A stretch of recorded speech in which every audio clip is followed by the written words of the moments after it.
வணக்கம். இதய தெய்வம் புரட்சி தலைவி அம்மாவின் வீர புதல்விகளுக்கும் வீர மங்கைகளுக்கும் சர்வதேச மகளிர் தின நல்வாழ்த்துக்களை மகிழ்ச்சியோடு இத்தருணத்தில் தெரிவித்துக் கொள்கின்றேன். மகளிர் முன்னேற்றம் என்று சொல்லும்போது, அதே போன்று மகளிர் பாதுகாப்பு என்று சொல்லும்போது, அனைத்து இந்திய அண்ணா திராவிட முன்னேற்ற கழக புரட்சி தலைவி அம்மாவுடைய அரசு மட்டும்தான். புரட்சி தலைவி அம்மாவை பொறுத்தவரை எவ்வளவோ திட்டங்கள், உமன் கமாண்டர் ஃபோர்ஸ், பெண்கள் காவல் நிலையம், நான் சட்டமைச்சராக இந்த காலத்திலே ஒவ்வொரு மாவட்டத்திலும் மகளிருக்கென்று சிறப்பு நீதிமன்றங்கள், அதே போன்று வரலாற்றில் இல்லாத அளவிற்கு ஒரு அரசியலிலே பெண்கள் முக்கியத்துவம் பெற வேண்டும் என்பதற்காகவே புரட்சி தலைவி அம்மா அவர்கள் 50% அளவுக்கு ரிசர்வேஷன், இல்லை தமிழ்நாட்டில் மட்டும் 2 லட்சம் அந்த பதவிகள் இருந்த சூழ்நிலையில் அதற்கு 50% என்று சொல்லும்போது ஏறக்குறைய 1 லட்சம் அளவிற்கு அந்த பதவிகள் கொடுத்து அரசியல் ரீதியாக ஒரு முன்னேற்றம் கண்டவர் புரட்சி தலைவி அம்மா அவர்கள்.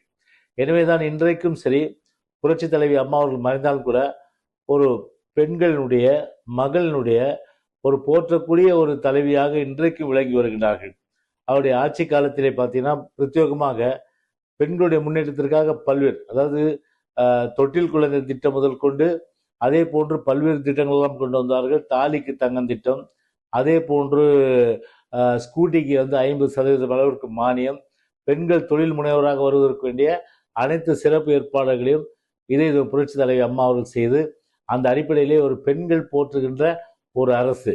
மகாத்மா காந்தி அவர்கள் சொல்வார்கள், என்னைக்கு தன்னந்தனியாக ஒரு பெண் இரவு 12 மணிக்கு நகைகளை அணிந்து கொண்டு அவர்கள் இரவு 12 மணிக்கு தெருவில் நடக்கின்றார்களோ அன்றைக்கு தான் உண்மையான சுதந்திரம் கிடைத்ததாக நாம் கருத முடியும் என்ற அந்த கருத்தை சொன்னார்கள். எனவே அந்த உண்மையான சுதந்திரம் என்றைக்கு இருந்து சொன்னால் நம்முடைய புரட்சி தலைவி அம்மாவுடைய அரசிலே, அம்மாவுடைய ஆட்சியிலே மட்டும்தான் இருந்தது.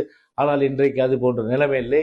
ஒரு பெண்களுக்கு ஒரு பாதுகாப்பு இல்லாத ஒரு சூழ்நிலை தான் இன்றைக்கு தமிழ்நாட்டில் இன்றைக்கு ஸ்டாலின் ஆட்சியிலே இன்றைக்கு இருந்து கொண்டிருக்கிறது என்பதை நான் இந்த நேரத்தில் தெரிவித்து, பெண்கள் சமூக அளவிலும் கல்வி அளவிலும் பொருளாதாரத்திலும் உயர்ந்து வருவதற்கு அவசியம் சமுதாயத்திலே ஒரு மாற்றத்தை உருவாக்க வேண்டும் என்று சொன்னால் கல்வி, அந்த பெண் கல்வி.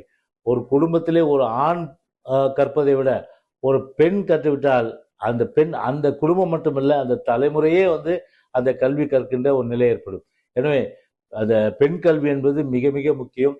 எனவே சகோதரிகள், அன்பு தாய்மார்கள் முழுமையாக தங்கள் குழந்தைகளை எந்த நிலையிலும் அவர்கள் படிப்பை விட்டு விடாமல் தொடர்ந்து அவர்கள் வாழ்க்கையில் ஒரு சமுதாயத்திலே ஏற்றம் பெற வேண்டும் என்று சொன்னால் கல்விதான் ஒரு முக்கியமாக ஒரு கேடயம். ஏன்னா அந்த கல்வியை அளிப்பதற்கு அம்மாவுடைய அரசு எல்லா விதத்திலும் உதவி செய்து போல எதிர் வருகின்ற அம்மாவுடைய அரசு நிச்சயமாக பெண் கல்வி முன்னேற்றத்திற்கும் பெண்கள் சமூக முன்னேற்றத்திற்கும் பொருளாதாரத்திற்கும் எல்லா வழிவகைகளும் நிச்சயமாக காணப்படும் என்பதை இந்த நேரத்தில் நான் மகிழ்ச்சியோடு தெரிவித்துக் கொள்கின்றேன்.